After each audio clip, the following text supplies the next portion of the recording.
চোখে পড়ছে। সেই উপকরণের কি নাম? কস্তুরী।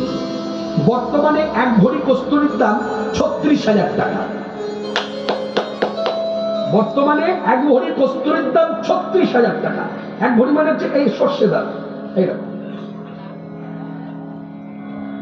ভাবতে পারে। সেখানে বিশ্বভানু রাজমন্দিরের রাধা ঠাকুরানী নিত্য কস্তুরী সারা গায়ে মাখতেন। কস্তুরী বর্ণ হচ্ছে সাদা ঘোলাটে। সেই সাদা ঘোলাটে বস্তু মাখতে গিয়ে রাধার অনুভব, অন্ধকার রাত্রিতে আমি অভিশাপ করবো, একে বলে তিমিরাভিশাপ। কিন্তু আমার কৃষ্ণবাদী যারা, তারা লোক ভালো নয়, এদের মুখ মন এক নয়। এরা আদেশ দেয় যাও, কিন্তু পাছু ছাড়ে না। তাই আমাকে যদি দেখে নেয়, তাই আজকে এমন ভাবে সাজবো এই অন্ধকারের সঙ্গে যেন আমার দেহের বর্ণটা মিশে যায়। তার জন্য কি করলেন? বুদ্ধিমতী বুদ্ধি করে কস্তুরীর মধ্যে নীল জাতীয় বস্তু ঢেলে দিলেন। ঢেলে দিয়ে এবার কস্তুরীটা গুলিয়ে নিলেন। রংটা কি হলো? নীল। এবার নীল কস্তুরী কি করলেন? একটু একটু করে সারা আনতে পারে। যার জন্য পদাবলী গাইছে গোবিন্দ দাস এক পাশে দাঁড়িয়ে সখী ভাবে রাধারীর ওই ভাব দেখে, ওই চর্চা রূপচর্চা দেখে বলছে, নীলিম মৃগ মদে অনুবন লেপন নীলিম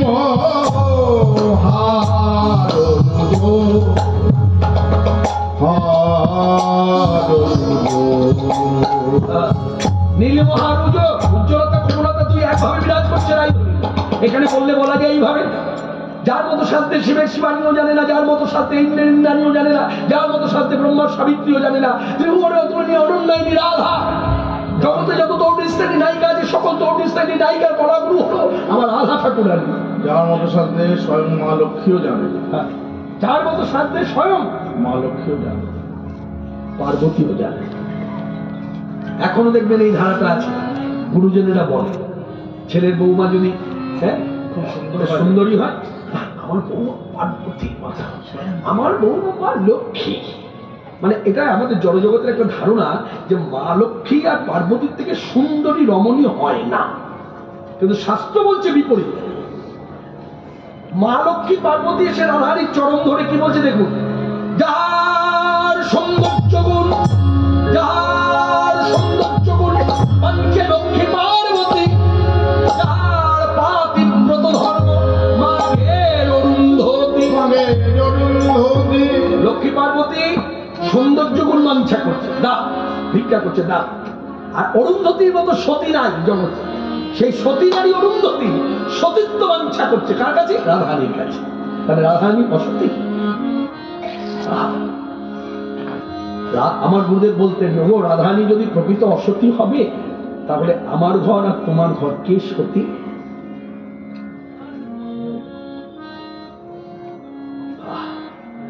সেই রাধা ঠাকুরানী সাজে বসে এবার চিন্তা করছে, আচ্ছা বর্ণটা তো নীল হলো, এর মধ্যে কি বালা পরবো? সোনার বালা পরলে কালোতে বেশি ভালো লাগে, আকর্ষণ করে। তা নীল বলয় বন ভুজ যুগ মন্ডিত, নীল বলয় বন ভুজ যুগ মন্ডিত। এবার পহিরান নীল নিচল, পহিরান নীল নিচল। নিচল কথাটা যখন এলো, আজকের সভাতে আসার আগে এক ভক্ত পরিবার, আমি নাম উচ্চারণ করব না কারণ তারা নিষেধ করে গেছেন আমাকে বারবার যে আমরা তো প্রচার চাই না, আপনি আমাদের নাম কিন্তু বলবেন না। কিন্তু আমি সবার মধ্যে দাঁড়িয়ে বলি, তাদের ভক্তি থেকে সেই পরিবার আমাকে হঠাৎ করে একটা নীল রঙের ওড়না এনে দিল। তারা জানতো না যে বিষয়বস্তু কি হবে, কিন্তু নীল ওড়নাটা পাওয়ার পরেই আমি বললাম, বাহ, মিলে গেল তো। রাধারানী যখন নীল শাড়ি পরে যাত্রা করেছে অন্ধকার রাত্রিতে, পহিরানা নীল নিচল, পহিরানা নীল নিচল, সুন্দরী হরি অভিষার বলাকি নবজনরাগে হরি হেল সুন্দরী, ও গোজামি ভাই জানি রাধা পুরাণী অভিষারে যায়, রাধা পুরাণী অভিষারে যায়। কালী পূজার ছড়ায়, কালী পূজার ছড়ায়, রাধা বিনোদিনী রাজ চলিল অভিষার,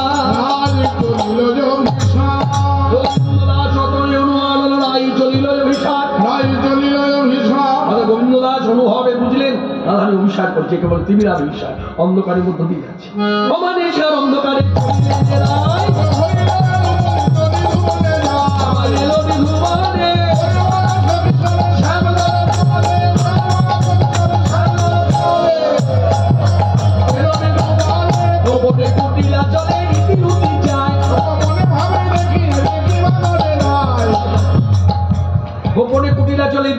কুটিলা আপনারা জানেন তো, ঝগড়ুটি হিংসুটি, বৌদির নামে নিন্দা চর্চা করে বেড়ায়। অন্যভাবে বলবো না, স্থান কবিগুরু মহিমা মাধুরী সকলই অনুভব, যদিও আমি তার কথা গান গাইতে পারি না। ভগবান আমার যেমন যে কিছুক্ষণ আগে বলে সম্রাজ্ঞী লতা মঙ্গেশকর বিভিন্ন ভাষায় গান গেয়েছে, বিভিন্ন গান গেয়েছে, কীর্তন গাইতে পারিনি, আফসোস ছিল। মনে হয় আমার যেদিন প্রাণ যাবে দেহ থেকে সেদিন মধ্যে আফসোস তো থাকবে। সব গেয়েছি, ঠাকুরের গান একটাও গাইতে পারিনি, কবিগুরুর লেখা গান গাইতে পারি। তো যাই হোক, আজকের সভাতে আমি অন্যান্য পদ পদাবলীর দ্বারা আমি কবিগুরুকে আমি সেবা করছি মাত্র। সবাই তো তার বাগানের ফুল দিয়ে সেবা করে, আমি আমার বৈষ্ণবীয় পদ পদাবলীর দ্বারা তাকে সেবা করছি। তার এই মুহূর্তে একটা কথা এসে গেল, এই যে কুটিলা, কুটিলা মানে কৃষ্ণবাদী, ঝগড়ুটি হিংসুটি। আপনারা জানেন তো ঝগড়ুটি হিংসুটি। কুটিলার বংশধর এখন আছে? না না, আছে বললে ওভাবে ভুল হবে, ওভাবে বললে ভুল হবে, আছে বলা যাবে না। আছে আছে, না না, প্রতি ঘরে ঘরে। না না, ঝগড়া করলেই যে কুটিলা আখ্যা দেওয়া যায় তা নয়, ওইভাবে বললাম। এইরকম চিন্তাধারা রাখতে হবে। গুরুদেবের কাছে এই কথাটা বলেছিলাম, গুরুদেব বলছেন না, চিন্তাধারা ভুল আছে। কুটিলা ঘরে ঘরে আছে বলা মানে ভুল। দেখো, কুটিলা মানে কি বলতে চাইছো? ঠাকুরজি। আচ্ছা, তা ঠাকুরজি বৌদি নিন্দা চর্চা করে, কিন্তু কোন ঠাকুরজি এই 2023 সালে দেখাতে পারো সে হরিসভায় যাবে, ভাগবত পাঠ শুনবে, গুরু সে বাড়িতে যাবে সেবা করতে, গুরু সেবা করবে, বা কৃষ্ণ কথা শুনতে যাচ্ছে, কীর্তন বা নাম সংকীর্তন, এমন কোন ঠাকুরজি আছে বৌদিকে যেতে দেয় না? তখন আমি খানিকক্ষণ চুপ করে রইলাম। কি বলো বলো, উত্তর দাও। আমি বললাম না, এরকম নাই। তারপরে তাহলে কুটিলা বলছো কেন? ঝগড়া করলেই কুটিলা হয় না। কুটিলা তখন যদি বৌদিকে হরি ভজনে বাধা দেয়। দেখুন, এই জন্য সাধু মুখে হরি কথা আর সাধারণ বক্তার মুখে হরি কথা ফারাকটা কিন্তু এখানে। বক্তার মুখে হরি কথা যে চমৎকার, বলিহার, বাহ দারুণ বলেছে, কিন্তু সাধু মুখের হরি কথা কিন্তু চমৎকার বলিহারি নয়। সাধু মুখের হরি কথা এই জীবের চিত্ত শুদ্ধ হয়ে যায়, আর শুদ্ধ চেতনা যখন জাগ্রত হয় তখন সে হয় দাস দাসী এবং হয় প্রসাদ ভোজী। তখন তার অনুভব হয়, তুমি আমার প্রভু, এতদিন তোমাকে না খাইয়ে আমি খেয়েছি, কি অন্যায় করেছি প্রভু, ক্ষমা করে দাও। যতদিন বেঁচে থাকবো কথা দিলাম তোমার চরণ ধরে, আগে তুমি খাবে, তারপর আমি তোমার উচ্ছিষ্ট খাবো। তাই গৌর হরি হরি। এই হচ্ছে চেতনা, শুদ্ধ চেতনা। জানবেন, চেতনা আপনার এখানে যারা আছে উপস্থিত সবার মধ্যে চেতনা আছে, কিন্তু শুদ্ধ চেতনা তখনই হয়, তখনই জানে সাধু মুখে হরি কথা। যেমন এই যে আমার গুরুদেব, এই যে গুরুদেবের যে অনুভবটা, এই অনুভবটা তো আমার এলো না। আমি বললাম ঘরে ঘরে কুটিলা আছে, গুরুদেব বলছে না, ঝগড়া করলে কুটিলা আখ্যা দেওয়া যাবে না। কুটিলা আখ্যা তখনই হবে কখন, যদি সেই ঠাকুরজি বৌদিকে হরি ভজনে বাধা দেয়, তাহলে হবে কুটিলা। তেমন ঠাকুরজি আছে জগতে, দেখাতে পারেন আপনাদের বোলপুরে আছে? হরে কৃষ্ণ। তেমন যে কুটিলা কৃষ্ণবাদী এই বাড়িতে এই বাড়িতে এসে বলছে, মা ঘরের বউ কোথায়? অন্যভাবে নিচ্ছেন না তো? হ্যাঁ, ক্ষমা করবেন। হ্যাঁ, যখন হিংসুটি জানা পারে না।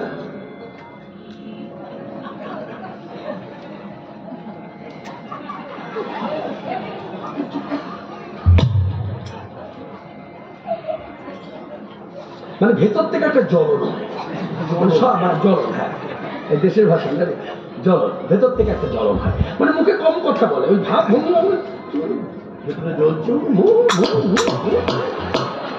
এমন যে কুটিলা, গোপনে কুটিলা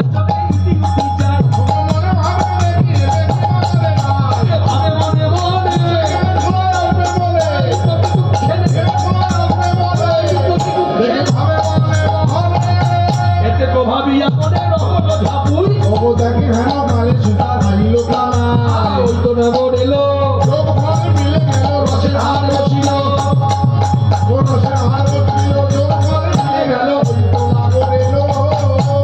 কুটিলা এসে দাঁড়িয়েছে, ভেবেছিল, এই দেখুন কুটিলার অন্তরে ভাব যেমন দর্শনটা ভেবেই এসেছে, নিশ্চয়ই কেলে ছোড়া আছে, নিশ্চয়ই কেলে ছোড়া ওখানে আছে, নিশ্চয়ই কেলে ছোড়া ওখানে আছে, এই ভাবনা নিয়ে এসেছে।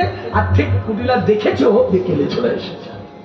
আর এদিকে বড়াইমা কিন্তু রাধারানীকে নিয়ে দাঁড়িয়ে আছে, অপেক্ষা মানা, অপেক্ষায় আছে কখন কৃষ্ণ আসবে, আর এলেই কৃষ্ণের হাতে রাধারানীকে সমর্পণ করে যুগল করবে আর দেখবে।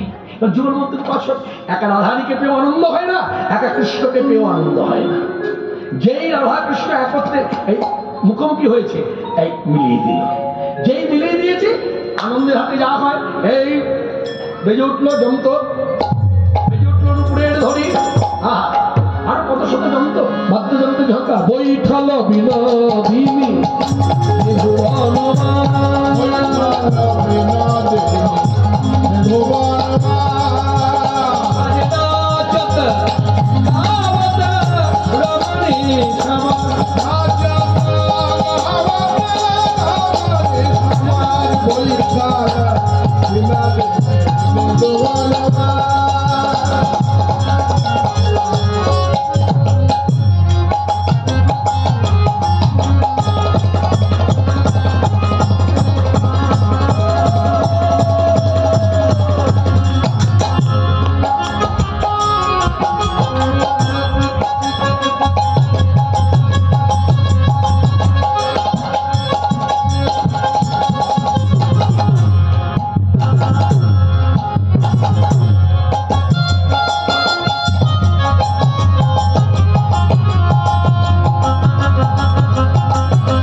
ঠিক আছে তো? নাচতে পারি তো নাকি বলুন, এখনই বলে ফেলুন, আর তো সকালে শুনতে পাবো না। যা বলুন, নাচতে পারি? আর এই নাচ দেখেই তো আমাদের এখানে এক দাদা বসে আছে, দীনবন্ধু দা, ওনার গ্রামে কথা দিয়ে রেখেছে, আপনি বয়স সীমা যাই হোক আপনি রাসলীলা করবেন। রাসলীলাই করতে হবে? বলছে হ্যাঁ, জম্মের নাচ নাচতে হবে। লবুড়ি ঘাটের মরা, ও লবুড়ি ঘাটের মরা, ও লবুড়ি ঘাটের মরা, এই নাকি হলো মঙ্গল করা, এই নাকি হলো মঙ্গল করা, লবুড়ি ঘাটের মরা, ঘাটের মরা তোর কাতায় আগুন। ওই ঝগড়ার অনেকগুলো ভাষা আছে, ও যদি বলে মুখে আগুন, ও বলে কেতায় আগুন, ওনার মুখে